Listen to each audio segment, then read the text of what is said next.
Roy Orbison's big return was anticipated to happen in the 1980s. He still had that amazing voice, new songs, and famous friends. However, DJs who attempted to play his songs were sacked. Record stores faced threats after carrying his albums. The real thing? Radio's most dangerous gatekeeper had become Roy's enemy. He lost his career as a result. They wanted you not to hear this narrative. On April 23, 1936, Roy Orbison was born in Vernon, Texas, during one of the most difficult periods in American history. Working in the oil fields, his father found it difficult to maintain employment.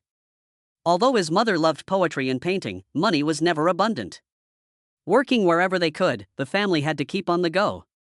Due to factory jobs brought on by the war, they relocated to Fort Worth in 1942.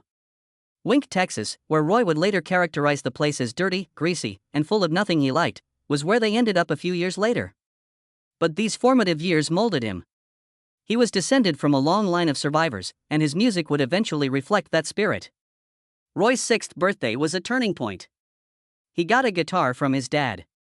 It became his entire universe, not just a toy. After learning from his father and older brother, music swiftly became his life's passion. Outside, Roy practiced by himself while other children played.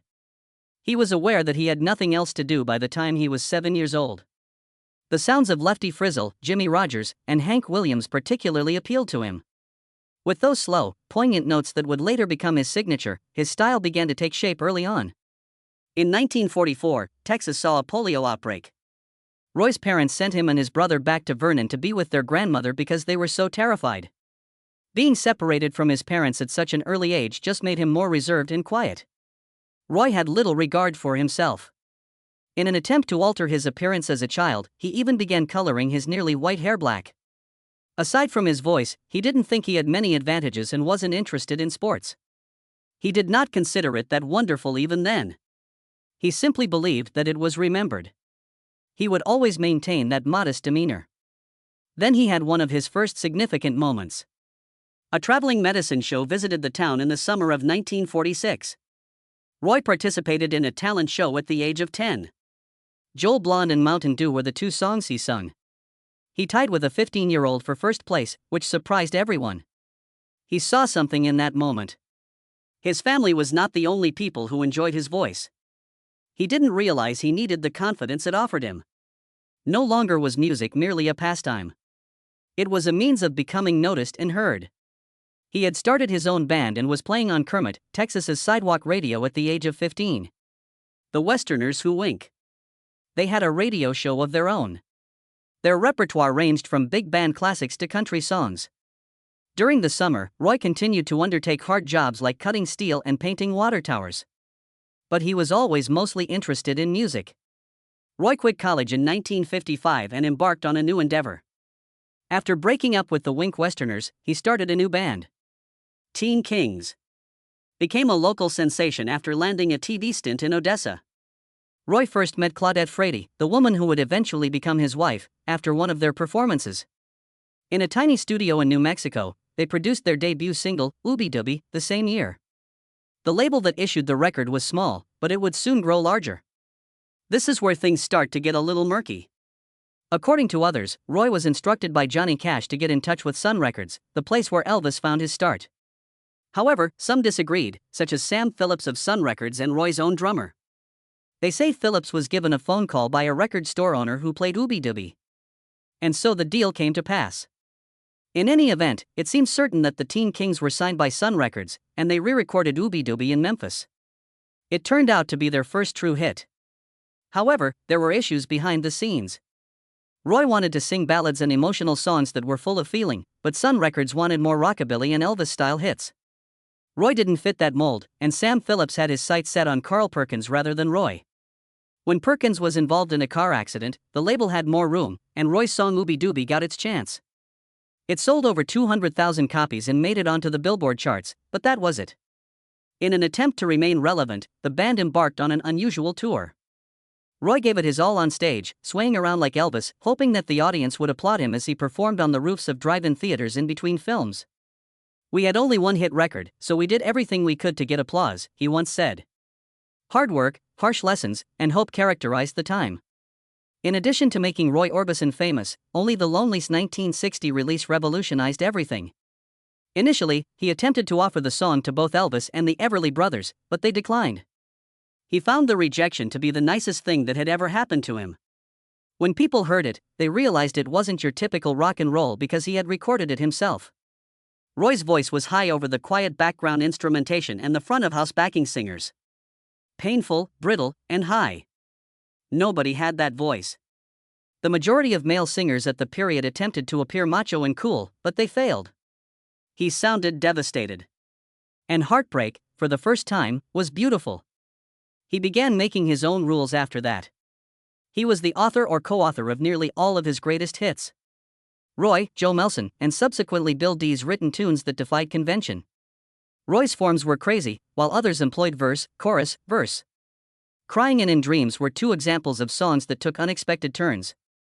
They did, however, work. They felt honest, which is why they worked. Had little interest in formulas. He was sensitive to feelings. It is what made his music so memorable. But there was no grand scheme behind the picture that everyone remembers: the dark attire, the sunglasses, the silence. The reason was fear. Roy suffered from severe stage fright. During one tour, he had to wear his prescription sunglasses because he had forgotten his normal spectacles. They helped cover off his anxieties and eyes. They remained on him. Next came the black garments. They gave him a sense of security, as though he were hidden in plain sight.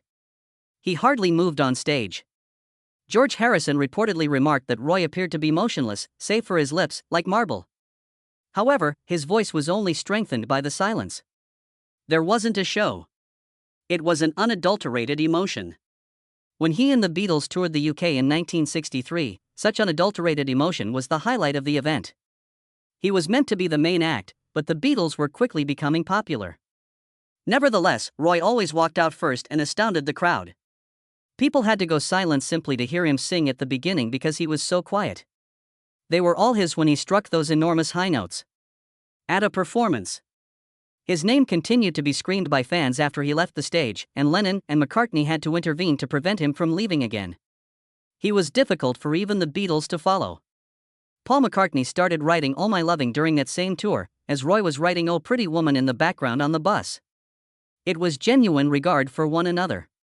Not even Elvis could deny his admiration. In 1955, Roy was curious to see what all the excitement was about, so he drove all the way to see Elvis. When Roy became well known, Elvis became one of his biggest fans, although he wasn't impressed by his humor or accent. When Elvis Presley's song Only the Lonely became popular, he purchased a whole box of the recordings to gift to friends. And at one of their final meetings in Vegas, Elvis called Roy the world's best singer before bringing him on stage. Roy, however, didn't think the hype was true. On the inside, he was constantly uncertain. His voice was exclusively in his music. That's what was so unique about Oh Pretty Woman. A casual remark was the source of it. When Claudette, Roy's wife, said that she was going shopping, Bill Dees jokingly remarked that an attractive woman never needs money. Roy picked up his guitar. They had the music within 40 minutes. It became his biggest hit, selling millions of copies and pushing the Beatles off the charts. Roy Orbison was at the top of the world for a few seconds. That moment reverberated beyond of America. He was more than just a celebrity in Ireland, he was revered. The majority of American musicians avoided the nation, but Roy continued to return. Some of his performances were so fierce that Irish police had to close them to prevent people from rushing the stage. In order to meet his fans, he even traveled across tight borders at a politically unstable period to perform 2 complete gigs in separate countries on the same day. The following week, he repeated the action. He was adored in Ireland. He returned the affection. He went on the Rolling Stones' first Australian and New Zealand tour in 1965. The Stones' wild energy and Roy's eerie ballads made for an odd combination, but it worked. From Sydney to Perth, they performed in several cities every day. Despite the harsh tour, Roy managed to keep up. Roy demonstrated that he had a place even as the Stones emerged as the rock genre's future. Additionally, despite the British invasion, kept his ground and destroyed the careers of numerous American performers. He was the only American to reach number 1 between 1963 and 1964 times in the United Kingdom. He had a straightforward secret. He was unique. Roy remained motionless as everyone else yelled and danced. He wept while others boasted. He made no effort to compete. He simply continued to be himself. That's what set him apart. However, something happened that altered everything. He signed a big deal with MGM in 1965 after leaving Monument Records, the label that had influenced his sound. It appeared to be a wise choice. He would produce motion pictures. He would put out additional records. He had grown larger than before. But too much was demanded by the deal. In the 1950s, long before his voice filled stadiums and radio stations, Roy Orbison met Claudette Frade. At the time, she was barely out of her teens and he was a struggling young musician. 3 albums, a year, too many songs, and not enough time, while his personal life wasn't better. When they got married in 1957, Roy was 21 and Claudette might have been as young as 15, so the world had only just begun to hear his name. However, behind closed doors, the young couple was already dealing with the responsibilities of adulthood. He spent his songwriting profits on a gaudy pink Cadillac to mark the birth of his first son. The happiness was short-lived. They had to return to living with Roy's parents after going bankrupt. He struggled with his music career and even stopped playing for a spell. After that, they sought to start again after moving to Tennessee and having another kid. However, they were never able to relax due to the bustle of pursuing stardom. Everything altered by 1963. Suddenly, Roy became a worldwide celebrity. From London to Sydney, fans yelled his name, and cops had to remove adolescent girls from him. But temptation came with celebrity. Roy was leading a double life on tour while Claudette reared their kids by herself in Hendersonville. When Claudette discovered a letter from one of his women, the reality hit her hard. Although Roy maintained a tidy front, many close to him were aware that he was reverting to the rock star lifestyle he had previously appeared to shun. He and his friend even carried a calendar during one tour in London to keep track of the number of women they were meeting. It was a way of life, not simply a few errors. Young, lonely, and surrounded by stillness, Claudette was stranded at home while Roy went away seeking fame and diversions. She met Braxton Dixon, who was building their home at that point. He wasn't your typical builder. A legend from Tennessee is building homes for country music artists like Tammy Wynette and Johnny Cash. He carried his creative energy into their house every day, and Claudette gradually became captivated. She simply wanted to feel seen again, according to friends. Dixon was there because Roy was never there. Present, affable, and active. In addition to being sexual, their affair helped to bridge the emotional void Roy had left. Everything fell apart in 1964. For a while, it appeared that Roy and Claudette's divorce was final, but then something changed. Roy agreed to spend more time at home and less time touring when he landed a big contract with MGM. Then their third son was born to Claudette. They reconciled in a matter of months, and by the end of 1965, they were married again. After Roy fractured his foot in a motorcycle accident, Claudette even took a plane to Britain. They made another attempt in the hopes that love would endure the ordeal they had both endured. However, that second opportunity would not endure. Roy and Claudette were enjoying a rare day off on June 6, 1966, when they rode motorcycles together. They had a deep affection for motorcycles. They were involved because of Elvis. A pickup truck, however, abruptly pulled off on a peaceful Tennessee road. Roy dodged it with a swerve. Claudette didn't. It was a vicious blow. As she lay dying, Roy hurried back to hold her. Nobody could do anything about it. In his arms, she passed away. At just 24, the woman who served as the inspiration for one of his most well-known songs passed away. Roy was broken. According to friends, he became silent and moved around the funeral like a ghost. The quiet in their house was too much for him. He then resorted to music as usual. He poured his sorrow into each note in the studio. His voice, which was already eerie, took on a deeper meaning. Too Soon to Know and other songs weren't merely depressing. These were unvarnished admissions from a man who had lost it everything. But Claudette was not the end of tragedy. Roy was constantly recording as part of his MGM deal. Singles, albums, and movies. He was unable to keep up. His songs' quality deteriorated and they fell off the charts. To make matters worse, he was forced to work on a movie called The Fastest Guitar Alive by MGM. The script was a complete mess, but it was intended to be his big Hollywood moment. Performed a guitar rifle spy game. The film became a comedy, and Roy, who was still in mourning, didn't want to act. Critics detested it. After one failure, the intended film series was cancelled. It served as just another reminder of how bad things were. Then the greatest blow struck. On September 14, 1968, Roy Orbison had just wrapped up a performance in Birmingham, England. The audience adored him, but as soon as he left the stage, he was dragged away and told something that would break any man's heart. His two oldest boys were dead, and his Tennessee home had burned down. At first, the words didn't really sink in. Roy passed out in his dressing room after they did. He had lost his wife in a motorcycle accident only 2 years prior. This now. There was silence in his universe. He quickly returned to the United States and abruptly canceled the remainder of the tour. But the flight home seemed to go on forever. He was powerless to do anything. Only grieve, only think. When he eventually arrived in Hendersonville, he saw only a burned-out chimney standing in ash instead of a house. While in their grandparents' care, his boys, 6-year-old Anthony and 10-year-old Roy Dwayne, had been playing with fire. According to some, it began with an aerosol can and a lighter. Whatever occurred, it did it quickly.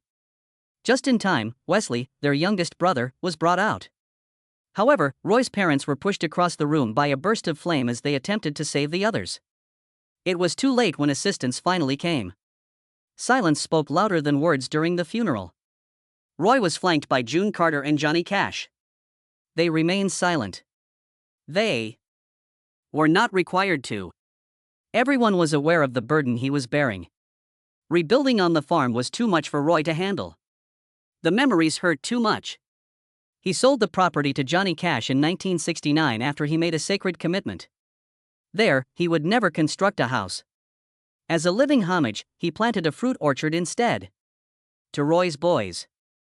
For years, that orchard flourished. It developed into a peaceful haven that Wesley could retreat to when he needed calm. Johnny Cash's own home would also burn down years later. Although there were no fatalities, the odd coincidence gave the already eerie tale a new dimension. Roy did not recover.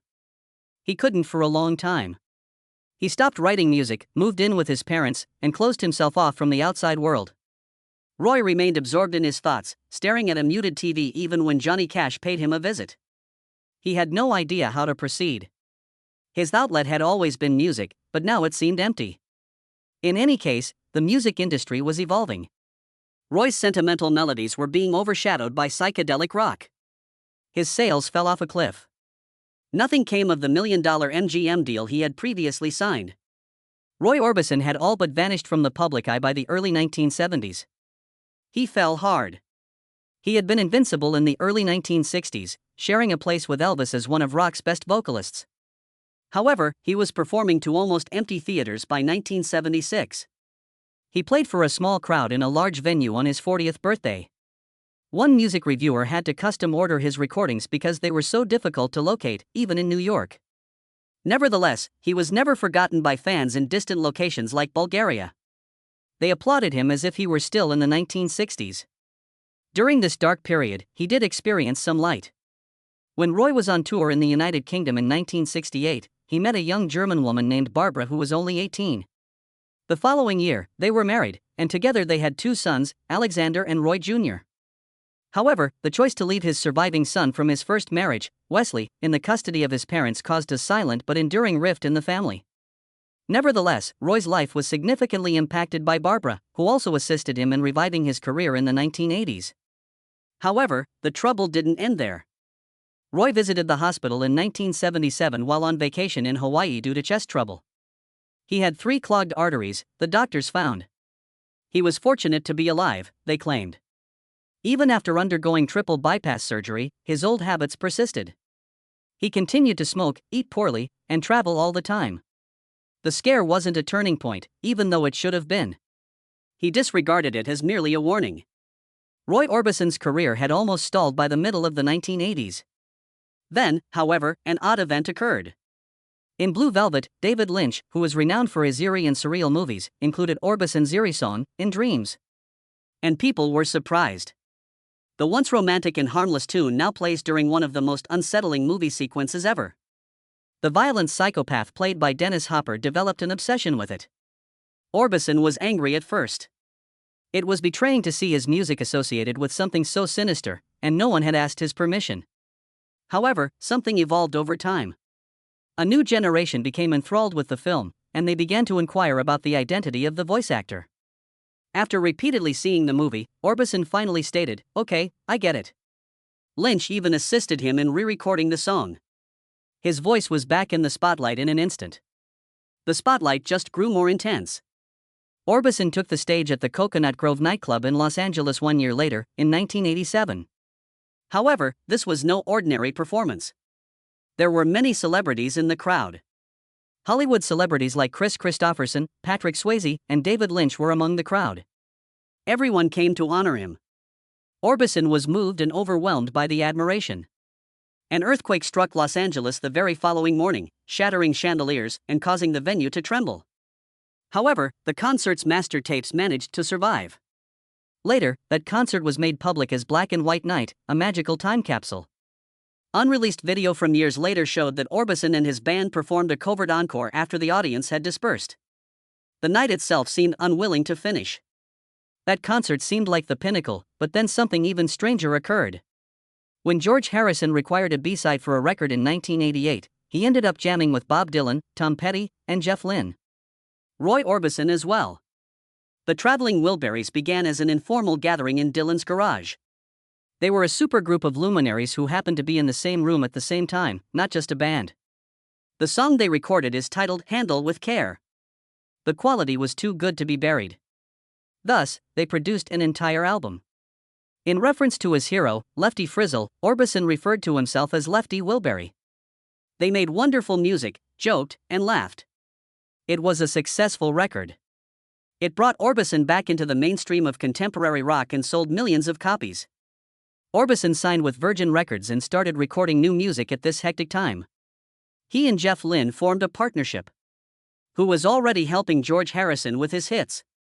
Lynne thought Orbison's voice was amazing and admired him greatly. They produced Mystery Girl, Orbison's last masterwork, with the assistance of friends like Tom Petty, Bono, and even Elvis Costello. There was a lot of emotion and passion throughout the sessions.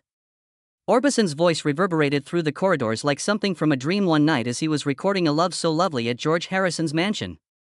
Though fate had a tragic twist in store, everyone knew they were seeing something unusual. Orbison passed out at his mother's house on December 6, 1988, a few weeks after finishing Mystery Girl and just after the Traveling Wilburys record was published. Despite being hurried to the hospital, he never arrived. He was just 52. It was a huge shock. He had just taken everything back. His legacy, his voice, and his audience. Roy Orbison continued to surprise people even after he passed away. The single, "You Got It," was released on January 3, 1989, a month after his death. It quickly rose to the top of the charts and became his first top 10 single in almost 25 years. Just 17 days prior to his death, he performed the song live in Belgium, which is the sole documented live version of the song. The official music video was created using that material. It was eerie. It was lovely. It was the last one. Mystery Girl was a critical and financial success when it was released in January 1989. Time had not altered Orbison's voice. Strong, poignant, and unforgettable.